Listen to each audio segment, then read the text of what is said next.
Hi all, ആൻലറ്റ്സ് വ്ലോഗിന്റെ പുതിയ വീഡിയോയിലേക്ക് എല്ലാവർക്കും സ്വാഗതം. എൻ്റെ കുഞ്ഞിന് 6 മാസം തികഞ്ഞ ശേഷം ഓരോരോ കുറുക്കുകളായിട്ട് സ്റ്റാർട്ട് ചെയ്ത് വന്നപ്പോൾ അംഗൻവാടിയിൽ നിന്നും എനിക്ക് കിട്ടിയ ന്യൂട്രിമിക്സ് ആയിരുന്നു അമൃതം പൊടി. അമൃതം പൊടി നമ്മുടെ കേരളത്തിലുള്ള എല്ലാവർക്കും അറിയാമായിരിക്കും. നമ്മുടെ കുഞ്ഞുങ്ങൾക്ക്, അതായത് 6 മാസം തൊട്ട് 3 വയസ്സ് വരെയുള്ള നമ്മുടെ കുഞ്ഞുങ്ങൾക്ക് കേരള സർക്കാർ കുടുംബശ്രീ വഴി തയ്യാറാക്കി അംഗൻവാടിയിലൂടെ നമ്മളിലേക്ക് എത്തിക്കുന്ന ഒരു ഉൽപ്പന്നമാണ്. 6 മാസം തൊട്ട് എൻ്റെ കുഞ്ഞിനെ ഇത് കിട്ടി തുടങ്ങിയെങ്കിലും ഞാൻ ഓരോരോ കുറുക്കുകളായിട്ട് ഇങ്ങനെ ഇൻട്രൊഡ്യൂസ് ചെയ്ത് വന്നതുകൊണ്ട് തന്നെ ഒരു 8 മന്ത്സ് ഒക്കെ തൊട്ടിട്ടാണ് ഇത് കൊടുത്തു തുടങ്ങിയത്. 8 മന്ത്സ് തൊട്ട് നമ്മൾ വീക്കിലി ഒരു 5 ദിവസം ഏതെങ്കിലും ഒരു നേരം അങ്ങനെ വെച്ചിട്ടാണ് കുഞ്ഞിനെ ഇത് കൊടുക്കുന്നത്. ഇതാണ് അമൃതം പൊടിയുടെ പാക്കറ്റ്.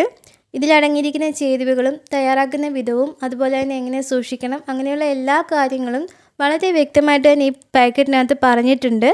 നമ്മുടെ കുടുംബശ്രീ വഴി തയ്യാറാക്കിയിട്ടാണ് ഈ ഉൽപ്പന്നം അംഗൻവാടി മുഖേന നമ്മളിലേക്ക് എത്തുന്നത്. ഇതിലടങ്ങിയിരിക്കുന്ന ചേരുവകൾ എന്താണെന്ന് വെച്ചാൽ ഗോതമ്പ്, കടലപ്പരിപ്പ്, നിലക്കടല, സോയ, പിന്നെ പഞ്ചസാര. ഇതൊക്കെയാണ് നമ്മുടെ അമൃതം പൊടിയിൽ അടങ്ങിയിരിക്കുന്ന ഇൻഗ്രീഡിയൻസ്. തയ്യാറാക്കുന്ന വിധം ചൂട് പാലിലോ അതല്ലെങ്കിൽ വെള്ളത്തിലോ എങ്ങനെ വേണമെങ്കിലും നമുക്ക് തയ്യാറാക്കാം. അതുപോലെ തന്നെ തേനോ പഴവർഗ്ഗമോ അതൊക്കെ നമുക്ക് ആഡ് ചെയ്ത് കൊടുക്കാവുന്നതാണ്. അഥവാ 1 വയസ്സ് കഴിഞ്ഞിട്ടുള്ള കുഞ്ഞുവാവയാണെങ്കിൽ നമുക്ക് പലഹാരങ്ങളാക്കിയും അങ്ങനെയൊക്കെ നൽകാവുന്നതാണ്. ഞാൻ കുഞ്ഞിനെ വെള്ളത്തിൽ കാച്ചിട്ടായിരുന്നു കൊടുത്തിട്ടുണ്ടായിരുന്നത്. ജസ്റ്റ് ഒന്ന് കാണിച്ചു തരാം. ഇതേപോലെ തിളപ്പിച്ചാറിയ വെള്ളം എടുത്ത ശേഷം ആവശ്യത്തിന് അമൃതം പൊടി ഇട്ട് കൊടുക്കുന്നുണ്ട്. സ്പൂൺ വെച്ച് നന്നായിട്ടൊന്ന് ഇളക്കി കൊടുക്കുകയാണ്. കാരണം കട്ടകളൊക്കെ ഉണ്ടെങ്കിൽ അതൊക്കെ ഒന്ന് മാറിക്കിട്ടാൻ വേണ്ടിയിട്ടാണ്.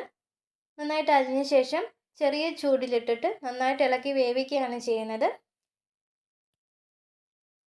അവസാനം നമുക്ക് ഈ ഒരു കൺസിസ്റ്റൻസിയിലുള്ളൊരു കുറുക്കാണ് കിട്ടുന്നത്.